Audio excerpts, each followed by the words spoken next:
বেআইনিভাবে ভারতে ঢুকে বসবাসকারীদের নিয়ে আইন যা বলবে তাই হবে।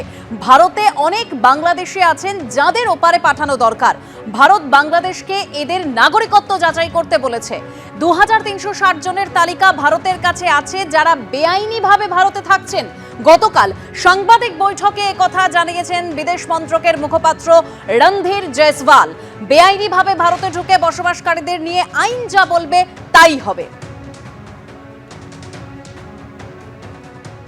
See, people who are staying in India illegally, or foreigners who are staying in India illegally, whether they happen to be Bangladeshi national or any other national, they will be dealt as per law. একেবারে আপনারা শুনলেন রণধীর জয়সওয়াল, তিনি সাংবাদিক বৈঠক করে জানালেন যে ভারতে ঢুকে বসবাসকারীদের জন্য আইন যা বলবে তাই হবে। এর আগে আমরা জানি 17ই মে 21 জন বাংলাদেশিকে সীমান্তের ওপারে পাঠানো হয়েছিল। আরো তথ্য আপনাদের সামনে রাখবো। আমাদের সঙ্গে টেলিফোন লাইনে রয়েছেন আমাদের প্রতিনিধি বিজেন্দ্র সিংহ।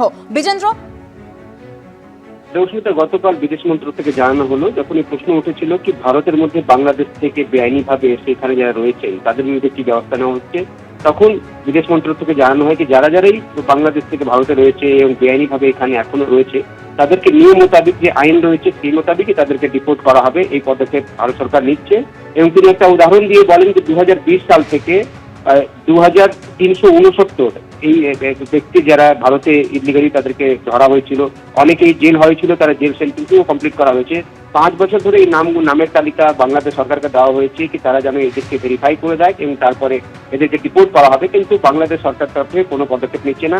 তিনি উদাহরণ দিয়ে বলেন কি যারা বাংলাদেশি যাদেরকে ভারতের মধ্যে ধরা হচ্ছে তাদের যে প্রমাণপত্রগুলো, তাদের যে ডকুমেন্টসগুলো যখন তাদেরকে জিজ্ঞাসাবাদ করা হচ্ছে সেটাতে দেখা যাচ্ছে বাংলাদেশের অ্যাড্রেস তারা বলছেন।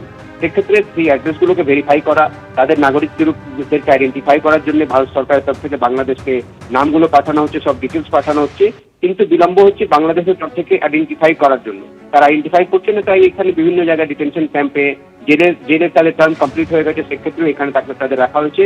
বাংলাদেশ সরকারকে গতকাল অনুরোধ করা হয়েছে বিদেশ মন্ত্রকের তরফ থেকে কি 5 বছর ধরে যাদের নামগুলো পেন্ডিং রয়েছে এখনো ভেরিফিকেশন হয়নি, বাংলাদেশ যেন দ্রুত তাদের ভেরিফাই করে এবং তারপর তাদেরকে ডিপোর্ট করা হবে বাংলাদেশে। এ কথাও বিদেশ মন্ত্রক থেকে জানানো হয়। দেবস্মিতা, ধন্যবাদ বিজেন্দ্র। জ্যোতি বালোত্রা নিয়ে একের পর এক তথ্য সামনে আসছে, আর এই চরবৃত্তির অভিযোগে দিল্লির সিলামপুর থেকে মোহাম্মদ হারুনকে গ্রেপ্তার করা হয়েছে, যার সঙ্গে পাক দূতাবাসের বিদায়ী আধিকারিকের যোগ সামনে আসছে। দানিশের পরে উঠে এলো এবার মোজাম্মেল হোসেনের নাম। দিল্লিতে নিযুক্ত পাক দূতাবাসের বিদায়ী আধিকারিক মোজাম্মেল হোসেনের নির্দেশে গুপ্তচর বৃত্তির অভিযোগ। ইতিমধ্যেই পাক দূতাবাস আধিকারিক মোজাম্মেল হোসেনকে ভারত ছাড়তে নির্দেশও দেওয়া হয়েছে। ভারত